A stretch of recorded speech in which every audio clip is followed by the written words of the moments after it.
वाराणसी या काशी, दुनिया के इस पुराने और सबसे मुकद्दस शहर को आप चाहे जिस नाम से पुकारें, इसकी पहचान मुकद्दस गंगा नदी की वजह से है।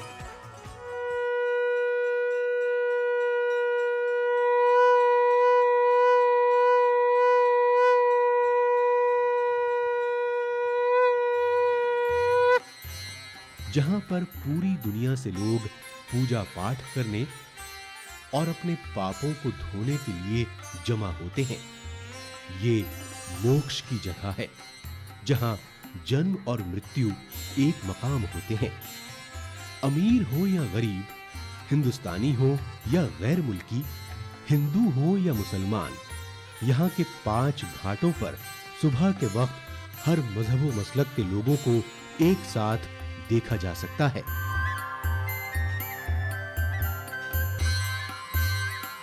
यहाँ पर कुछ लोग अपने लिए दुआएं मांगने, कुछ अपने उन अजीजों के लिए दुआएं मांगने जो इस दुनिया से रुखसत हो चुके होते हैं।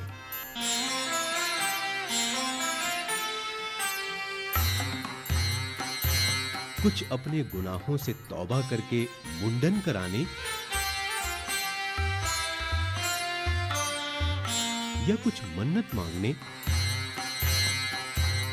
कुछ अपना सामान बेचने, कुछ खुद खाने या दूसरों को बनारस की मशहूर पूरी सब्जी और जलेबी खिलाने जो शायद ही कोई शख्स न खाना चाहे,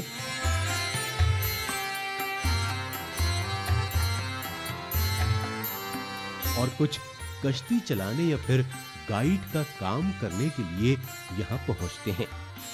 बहुत से लोग यहाँ गंगा नदी की खूबसूरती को देखने के लिए भी जमा होते हैं, क्योंकि जहाँ तक आपकी नजर जाती हो हर तरफ पानी ही पानी दिखाई देगा, और इन सब के दरमियान मंदिरों से आने वाली मंत्रों और घंटियों की आवाजें भी फिजा में एक अजीब कैफियत पैदा कर देती हैं। यहाँ पर पूजा करने का अमल सुबह सवेरे से ही शुरू हो जाता है। यहाँ पर लोग सूरज देवता को जल चढ़ाते हैं, शिव की पूजा करते हैं।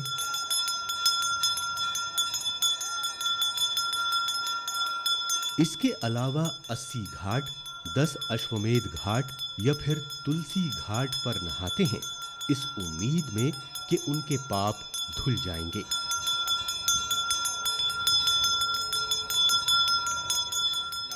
नाना सुगंधि पुष्पाणि।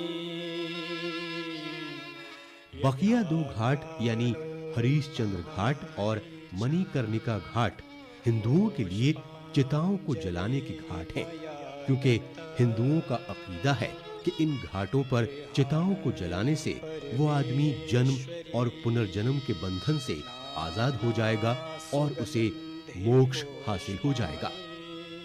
हरीशचंद्र और मणिकर्णिका घाट जहां एक तरफ हमें मौत की याद दिलाते हैं, जो कि सबसे बड़ी हकीकत है, वहीं 10 अश्वमेध घाट हमें एक बिल्कुल अलग दुनिया का नजारा कराता है।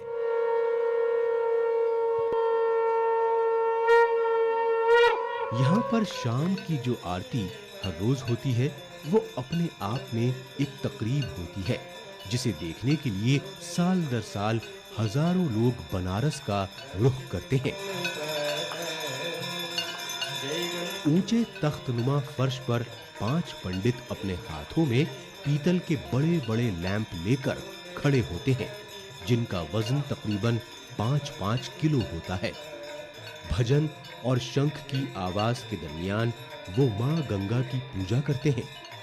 ये सब बड़ा रूहानी होता है। ओम जय गंगे माता मैया, जय गंगे माता, जो नर तुमको ध्याता, जो नर मैया जी को ध्याता, मन वांछित फल पाता। ओम जय गंगे माता। इस आरती में मुख्तलिफ अकायद के लोग शामिल होते हैं और इसकी एक झलक पाने के लिए कश्तियों के ऊपर तक चढ़ जाते हैं, जबकि कुछ लोग सीढ़ियों पर बैठकर इस रूपरवर मंजर को देखते हैं।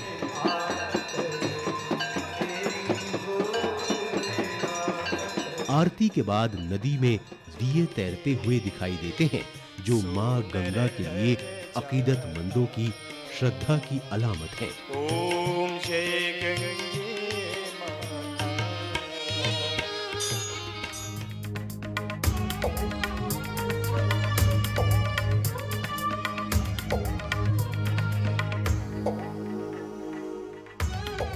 घाटों के अलावा भी वाराणसी एक ऐसी जगह है जहां पर इंसान को अपनी जिंदगी में कम से कम एक बार जरूर जाना चाहिए, क्योंकि भीड़भाड़ के बावजूद, वृक्षों की घंटियों की आवाज के बावजूद जो हर कहीं है, ये शहर अपनी पुरजोश जिंदगी के लिए जाना जाता है।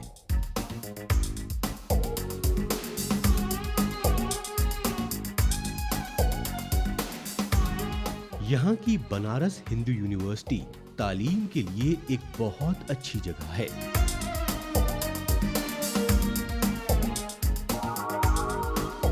और यहाँ की बनारसी साड़ी को भला कौन भुला सकता है, जिसे हर हिंदू दुल्हन शादी के मौके पर पहनना चाहती है।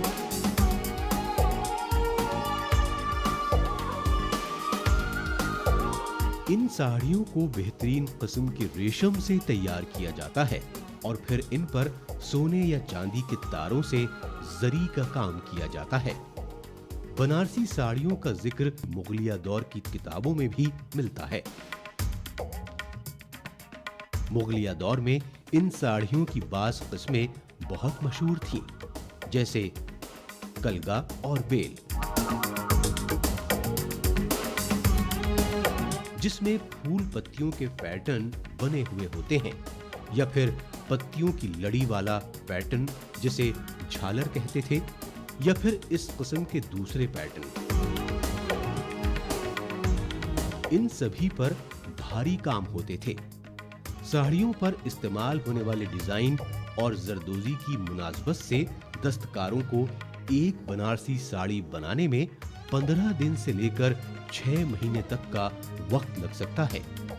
वाराणसी में 12 लाख से ज्यादा बुनकर रहते हैं, जिनमें से ज्यादातर अपने हाथों से काम करते हैं।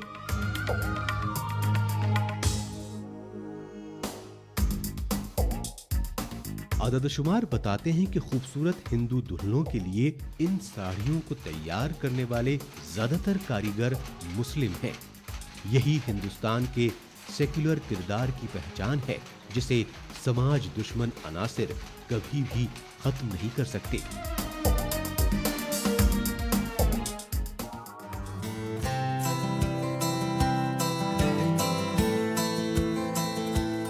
इनसे मिलिए, ये हैं उबैदुर रहमान, जिनकी उम्र 75 साल है। बनारसी साड़ी, ड्रेस मटेरियल और जरी की बुनाई का ये काम इनके खानदान में कई पीढ़ियों से होता चला आ रहा है। आज हालांकि इनकी आंखें कमजोर हो चुकी हैं, लेकिन वो अब भी कढ़ाई बुनाई के कामों में लगे हुए हैं और कपड़ों पर सोने और चांदी के तारों से जरी का काम करते हैं।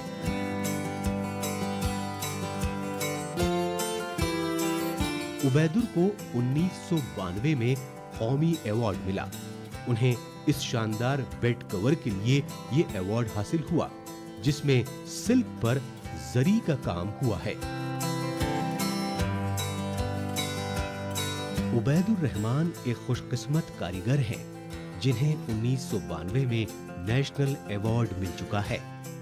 इस अवार्ड की वजह से उनके लिए हुकूमत के जरिए लगाए जाने वाले मेलों और नुमाइशों में शिरकत करने के दरवाजे खुल गए, जहां पर वो अपना माल सीधे खरीदारों को बेच सकते हैं, बजाय इसके कि अपना माल वाराणसी के साड़ियों के होलसेल मार्केट सत्ती में बेचें।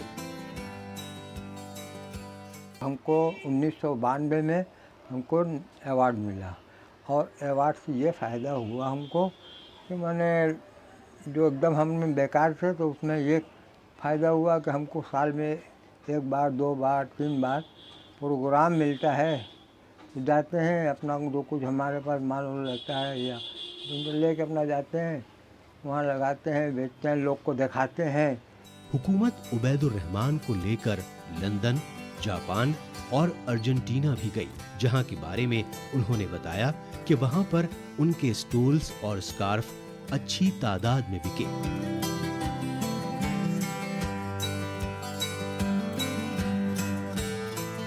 इस अवार्ड ने उन्हें उन ख्वाहिशमंद नौजवानों को भी ये हुनर सिखाने का मौका अता किया जो इस पेशे से जुड़ना चाहते हैं। इसके तहत उन्हें कम से कम 10 लोगों को 6 महीने तक ट्रेनिंग देनी होती है, जिसके लिए शिल्प गुरु को हर माह 10,000 रुपए सरकार की तरफ से दिए जाते हैं। आज उबैदुर के पास 8 से 10 लोग काम करते हैं।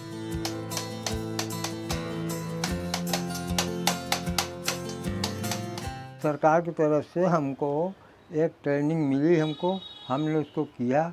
उसमें हमने 10 लड़कों को सिखाया भी है। लड़कों का भी फ़ायदा हुआ कि वो सीख कर अब इस वक्त वो कहीं मतलब जाके अपना काम कर रहे हैं। कोई इधर है, कोई उधर बम्बई है, कोनो बेंगलुरु है, अपना सब काम, सबको हुनर आ गया, अपना जाके काम कर रहे हैं।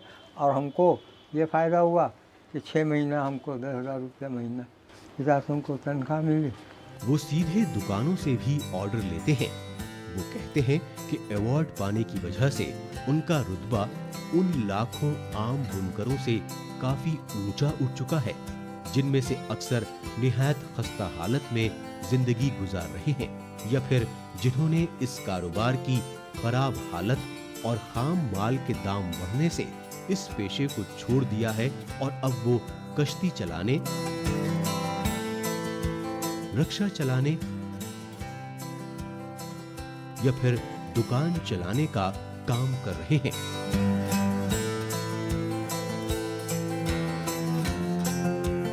आम बुनकरों की खस्ता हालत को सत्ती में देखा जा सकता है। बनारस का थथेरी बाजार बनारसी साड़ियों का सबसे बड़ा होलसेल मार्केट है।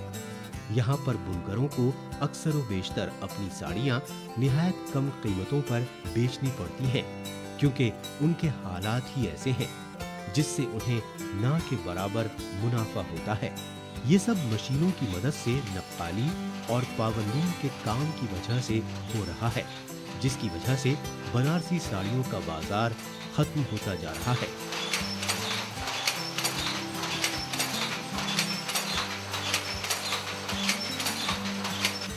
इस मसले से निपटने के लिए उत्तर प्रदेश की बुनकर एसोसिएशन ने अपना एक जीआई ज्योग्राफिकल इंडिकेशन सर्टिफिकेट हासिल कर लिया है।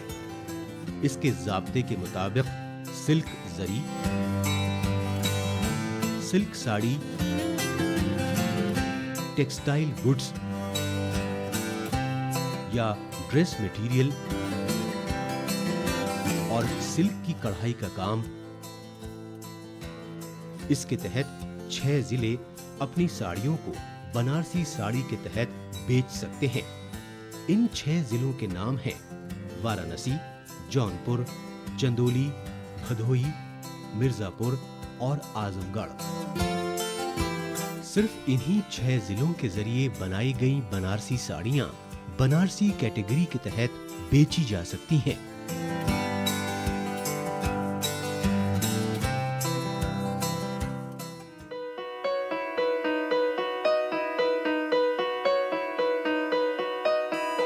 इसके अलावा इन बुनकरों को मजीद मदद हुकूमत की तरफ से चलाए जाने वाले बुनकर सेवा केंद्र की जानिब से दी जाती है। 1957 में कायम शुदा ये इदारा काफी जदीद है और वक्त के हिसाब से इसने खुद को ढाला है। आज यहाँ जरूरत के लिहाज से तरबियत दी जाती है, जिसके तहत 1 से 4 महीने के कम मुद्दत के कोर्सेज हैं। वहीं डिजाइनिंग, बुनाई,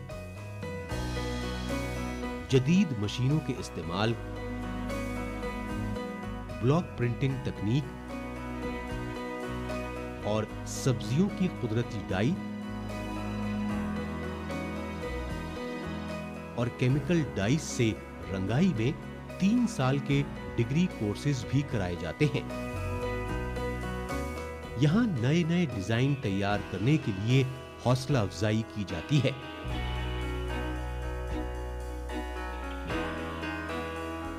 साथ ही डिजाइनिंग के लिए कंप्यूटर का इस्तेमाल भी कोर्स का एक हिस्सा है, जो यहाँ तरबियत हासिल करने वालों को जदीद तकनीक से लैस कर देता है। इस इदारे के तालिब इल्मों को तरबियत के दौरान हर महीने स्टाइपेंड दिया जाता है। दर्जे फहरिस्त जातों और कबाइल के लिए यहाँ मखसूस स्कीमें हैं। साड़ियों के अलावा तरबियत हासिल करने वालों की बनारसी कपड़े, रियासत के डिजाइनों और कढ़ाई से दीगर सामान तैयार करने की हौसला अफजाई की जाती है। इसकी वजह से यहाँ बहुत सी खूबसूरत बेडशीट्स, कुशन कवर्स, तकिया गलाफ, कढ़ाई किए हुए बैग्स, स्टोल्स और बहुत से दीगर सामान तैयार किए जाते हैं।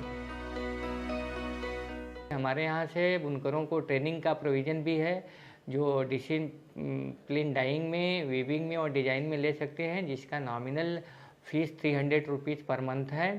SC/ST के लिए 300 रुपीज़ है और जनरल और OBC के लिए 600 रुपीज़ पर मंथ है। इसमें 2 तरह की ट्रेनिंग दी जाती है, एक तो 1 मंथ के लिए है और दूसरी 4 मंथ की ट्रेनिंग है। 1992 में कौमी अवार्ड याफ्ता जलीस अहमद सभी तरह के सामान तैयार करते हैं और एक कामयाब बुनकर और डिजाइनर हैं, जिनके सामान सिर्फ भारत में ही नहीं बल्कि दुनिया भर में कई मकामात पर फरोख्त होते हैं। मिसाल के तौर पर किनखाब स्टाइल में तैयार किए गए उनके ड्रैगन डिजाइन की चीन में काफी मांग है और जलीस इसे ऑर्डर पर बनाते हैं। इस डिजाइन को भारत में मुगलों ने मकबूल किया था।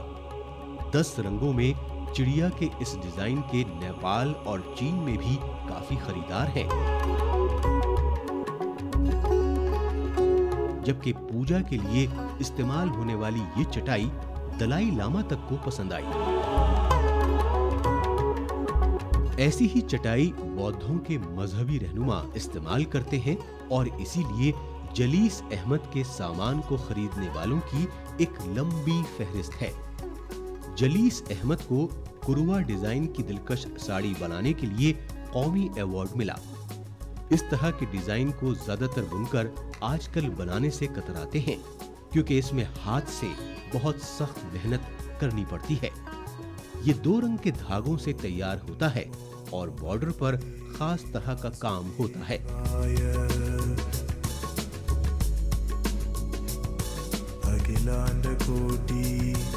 जलीस अहमद ने पठानी स्टाइल के कई डिजाइनों के अलावा कई कदीमी डिजाइन तरबियत हासिल करने वाले बुनकरों को सिखाए हैं, जो बिल्कुल नापैद होते जा रहे हैं। उनकी कोशिशों के सिले में हुकूमत ने उन्हें सरकर्दा अवार्ड से नवाजा, जिसके बाद बकौल उनके मौके के बंद दरवाजे खुल गए। उन्हें मुल्क और बैरून मुल्क नुमाइशों में शिरकत करने की दावत दी जाने लगी और कंपनियों से ऑर्डर भी मिलने लगे।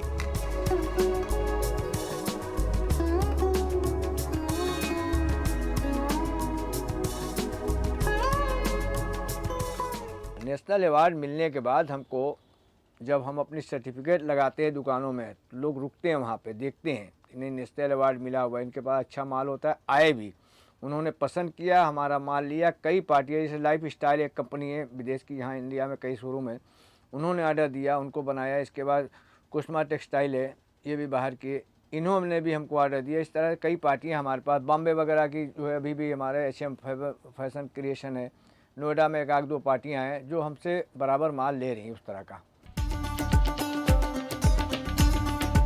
2008 में नेशनल अवार्ड जीतने वाले ये हैं रईस अहमद, जो जरी,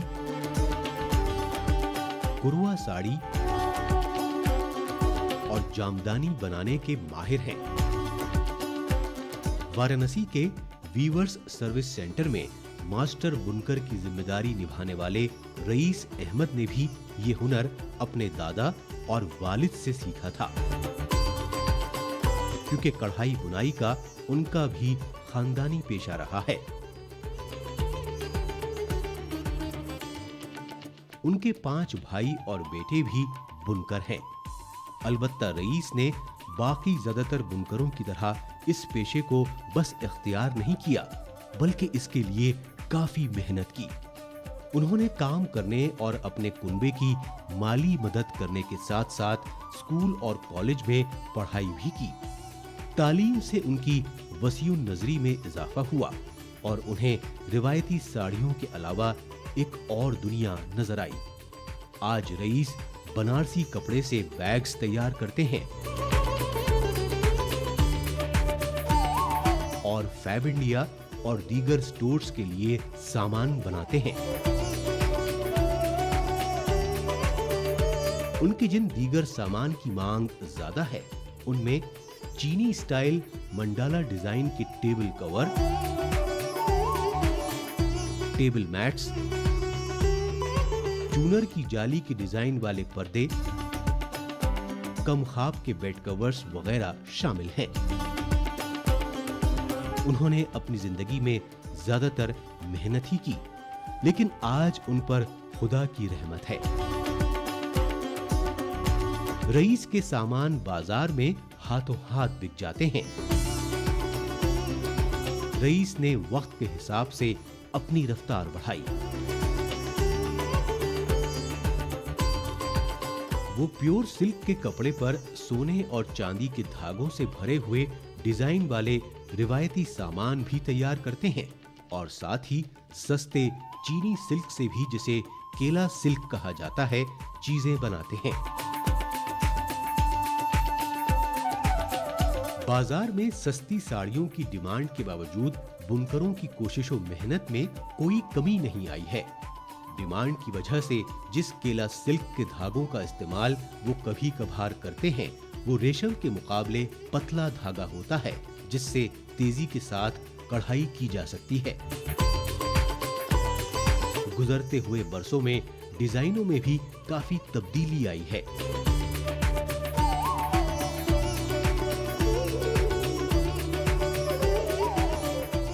मैं आजकल बना रहा हूँ लेडीज़ पर्स, अपने ही कपड़े में लेडीज़ पर्स बना रहा हूँ, अपने ही कपड़े में मैं बैग बना रहा हूँ।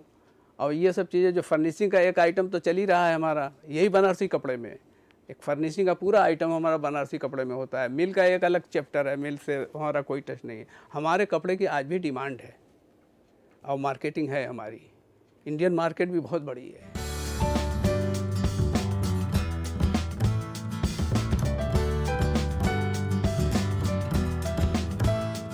रईस अहमद के बेटे वकील अहमद भी अवार्ड हासिल कर चुके हैं।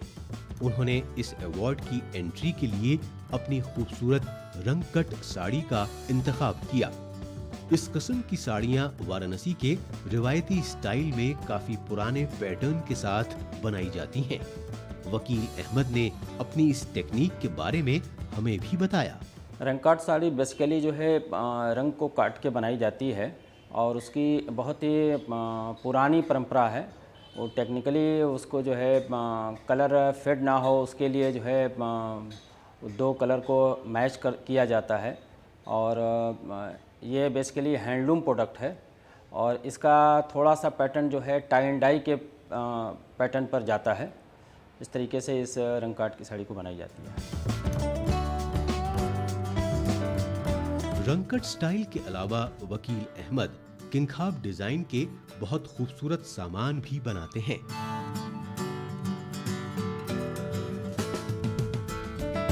इसके अलावा वो वास्कट स्टाइल में आइटम्स, जंगला डिजाइन वाली टिश्यू की साड़ियां, जिनकी बाजार में अच्छी खासी मांग है,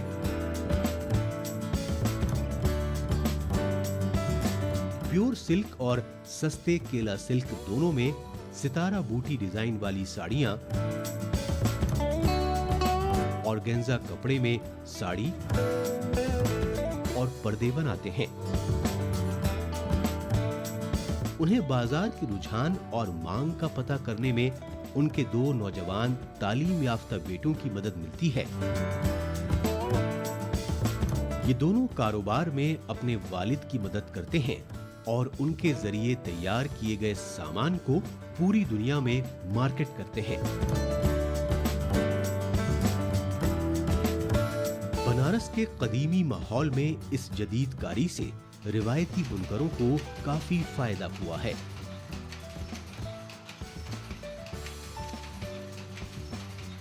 जो लोग अभी तक जरूरत से ज्यादा जद्दोजहद कर रहे हैं, उन्हें बुनकर सेवा केंद्र जैसे इदारों से रुजू करना चाहिए, जहां हाथों हाथ मदद फराहम की जाती है। अगर किसी के पास हुनर है, जैसा कि बनारस के ज्यादातर बुनकरों के पास है, उन्हें हुकूमत की मुख्तलिफ स्कीमों के बारे में मालूमात हासिल करके उनसे फायदा हासिल करना चाहिए।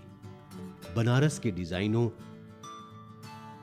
बुनाई और कढ़ाई किए हुए मलबूसात का एक बहुत बड़ा बाजार है।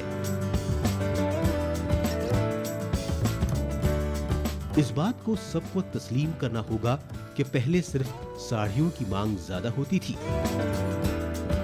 लेकिन आज अगर किसी को अच्छा मुनाफा कमाना है तो उसे अपने आइटम्स की फहरिस्त में इजाफा करना होगा और उसमें हिंदुस्तानी और गैर मुल्की बाजार के हिसाब से और चीजें शामिल करनी होगी और सामान सप्लाई करने से पहले बाजार की मांग के बारे में मालूमात भी हासिल करनी होगी।